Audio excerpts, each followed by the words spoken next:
Detecting Talk of the Day, January the 22nd, about 5 degrees out here, boys. The mighty Manticore. There's a thread over there on the Friendly Metal Detecting Forum. Talking about the Manticore. I guess you got one gentleman over there, he never takes his machine out of an all-terrain high conductor. Okay, you can do that. We're going to look at a U.S. nickel and a silver mercury dime here in this test, just to see what could happen to a Manticore user in the wild, depending on what program they choose to use. Now, the programs use some different frequency. I don't know what it is exactly. Usually a higher conductor program would use a lower frequency. This machine will be set up speed 5 all programs. No stabilizer, speed 5, 20 sensitivity. First we will look at the U.S. nickel. You see it down there, and you see that nail, colonial nail above it. This will be a controlled high call sweep. All-terrain high conductors. I've done looked at this. Alright. What do you hear? You don't hear shit. Now, if we turn the easy way, we get to hear it. But in the wild, that's a no-go right there. No-go. Nothing to stop you. You see what you got? Upper Ferris limit 7, all programs. Lower Ferris limits number 4. We're transitioning. All-terrain low conductors. Two-way signal.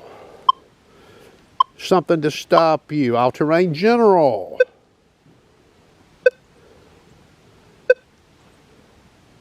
A one-way signal. You see that? All-terrain high conductors again. Nothing. So if you're going to a site that's got iron in it and you're going to try to find all the nickels and lower conductors, all-terrain high conductors comes up short. Meaning there will be some targets you can find using all-terrain general and all-terrain low conductors, okay? Back to all-terrain low conductors. Two-way signal. Slow and a fast call sweep. Notice that. I'm going to turn the camera off. Let's change this out to the silver mercury dime. It's laying right there. All right, boys, camera back on. Sharpshooter's cold, but we're still going to do this test to show you, to dispel any myths out there, okay? Sharpshooter is a realist. That is a mercury dime. Same colonial nail that's about 2x4 thicknesses above it. Now, this is just one scenario, but there is iron in this equation, and it is above the plane of that dime. I did use all-terrain low conductors here as the standard to move that dime. We're in all-terrain low conductors. Remember what I said? We're all still in speed 5, upper Ferris limits number 7.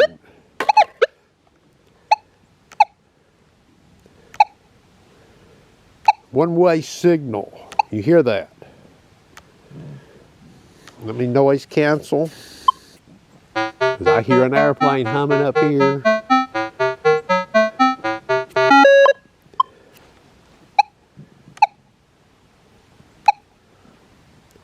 One-way signal. You hear it, okay? All-terrain high conductors. I'll noise cancel it. This is the M9 coil, by the way. Hear anything?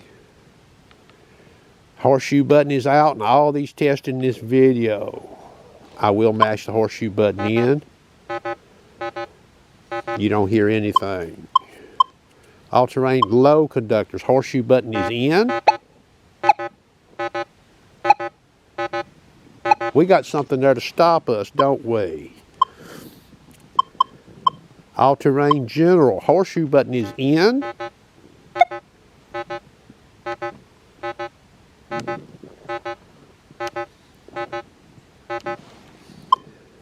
I will noise cancel all-terrain general.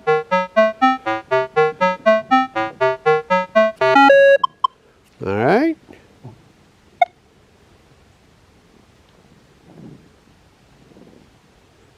Not much there, huh?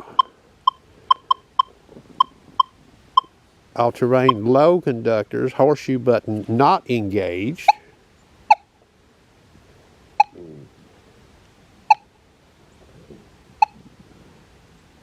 So coming from the right to the left, I'm hearing signal in all-terrain low conductors. You hear it in that camera?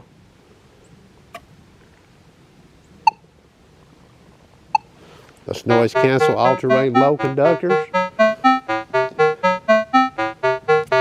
We'll listen to it with horseshoe first out.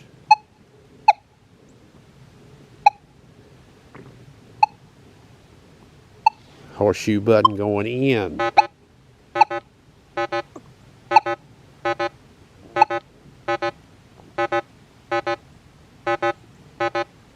That airplane is straight over my head now. I can hear it.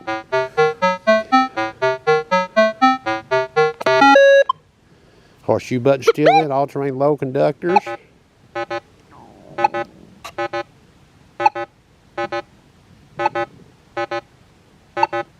So you clearly hear a signal there coming from the right to the left. The mercury dime has been removed. Still in all-terrain low conductors. We don't hear what we heard when the dime was down there. More of the story here. Can you take this machine in all-terrain high conductors and walk into a site and declare it dead for silver coins, higher conductive coins, running all-terrain low conductors, that another program on this machine, such as all-terrain low conductors or even all-terrain general, couldn't locate? The answer is no. Now, the user of this machine, you get to make up your mind what you want to run. And you also get to say, well, for those real challenge ones like what Sharpshooter's showing, it's not worth my time. That's a possibility. You can think that way, and there's nothing wrong with it. There is a depth advantage with all-terrain high conductors on higher conductors. So it's a trade-off, like it is with any other metal detector when you start monkeying with the O frequency. That is going to conclude the detecting talk of the day.